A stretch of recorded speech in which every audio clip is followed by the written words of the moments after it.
കുട്ടികളുടെ സിനിമയ്ക്ക് അവാർഡ് കൊടുക്കാൻ വേണ്ടിയുള്ള പരിഗണനയാണ് ജൂറി നൽകിയത്.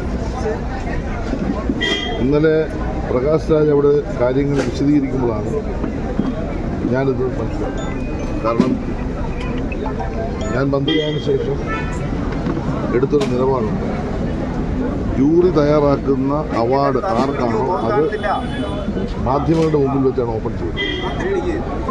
അത് ഇന്നലെയും അത് തന്നെ സംഭവിച്ചു. അതിനകത്ത് ആരാണെന്ന് ചോദിക്കാറുമില്ല, പറയാറുമില്ല. അതുകൊണ്ട് നിങ്ങളാരും അറിഞ്ഞിട്ടുമില്ല. കാരണം അത് അത്ര സുതാര്യമായി ചെയ്യണമെന്നും അത് സത്യസന്ധമായി ചെയ്യണമെന്നും ഞങ്ങൾ ആഗ്രഹിക്കുന്നു. അതുകൊണ്ട് ഈ കഴിഞ്ഞ 5 വർഷത്തിനിടയിൽ പ്രഖ്യാപിച്ച ഒരു അവാർഡ് സംബന്ധിച്ച് ഒരു പരാതി ഉണ്ടായില്ലെന്നുള്ളത് നിങ്ങൾ ഒന്ന് എടുത്തു പറയേണ്ട കാര്യമാണ്. ഒരു പരാതി ഉണ്ടായിട്ടില്ല. ആ പരാതികളില്ലാതെ ഏറ്റവും മികച്ച ഒരു പ്രഖ്യാപനമാണ് ഇന്നതാണ്.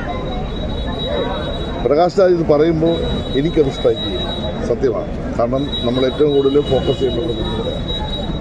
അത് കഴിയുമ്പോൾ അദ്ദേഹത്തോട് ഞാൻ ചോദിച്ച് മനസ്സിലാക്കി. അപ്പോൾ 4 സിനിമകൾ ഈ വർഷത്തെ അവാർഡിന് വേണ്ടി വന്നിരുന്നു.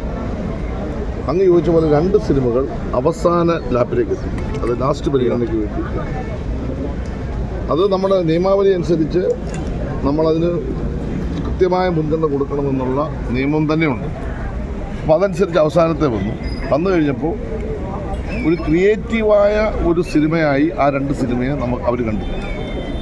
ഒരു അവാർഡ് കൊടുക്കാൻ പറ്റുന്ന പാകത്തിലേക്ക് ആ സിനിമ എത്തിയില്ല എന്ന ഒരു വിലയിരുത്തൽ നടത്തുകയും അവർ അതിനെ സംബന്ധിച്ചിടത്തോളം ഖേദപ്രകടനം നടത്തിയിരിക്കുന്നത്. അവർ പറഞ്ഞിരിക്കുന്നത് മലയാളം പോലൊരു സംസ്ഥാനത്തെ അല്ലെ ഭാഷ വഴി നടത്തുന്ന സിനിമയിൽ നമ്മളെല്ലാ മേഖലയും സ്പർശിക്കുന്നുണ്ട്. ഇപ്പോൾ SC/ST നമ്മൾ പ്രത്യേക പ്രൊമോഷൻ കൊടുക്കുന്നുണ്ട്, സ്ത്രീകൾക്ക് നമ്മൾ പ്രത്യേക പ്രൊമോഷൻ കൊടുക്കുന്നുണ്ട്.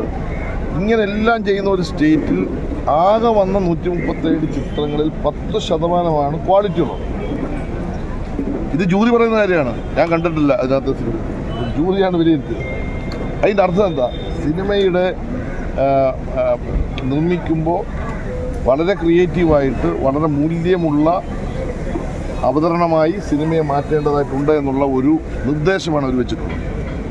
ആ നിർദ്ദേശം പറഞ്ഞ കൂട്ടത്തിൽ കുട്ടികളെ സത്യത്തിൽ മലയാള സിനിമ അതിൻ്റെ ഉള്ളടക്കത്തിൽ ഉൾപ്പെടുത്തി ക്രിയേറ്റീവായി കൊണ്ടുവരാൻ ശ്രമിച്ചില്ല എന്ന വിമർശനവും ഖേദവും പ്രകടിപ്പിച്ചിരിക്കുന്നു. സർക്കാർ ഈ കാര്യത്തിൽ ഇടപെടണം. രണ്ടാമതൊരു പറഞ്ഞ കാര്യം, സിനിമാ മേഖലയിൽ ഇപ്പോൾ സംവിധായകർ, ആ ഇൻഡസ്ട്രി പ്രവർത്തിക്കുന്ന പ്രൊഡ്യൂസേഴ്സ് അല്ലെങ്കിൽ മറ്റ് ആളുകൾ കുട്ടികളുടെ സിനിമയെ പ്രൊമോട്ട് ചെയ്യാൻ വേണ്ടി ബോധപൂർവ്വം ശ്രമിക്കണം. ഈ 2 കാര്യം പറഞ്ഞു.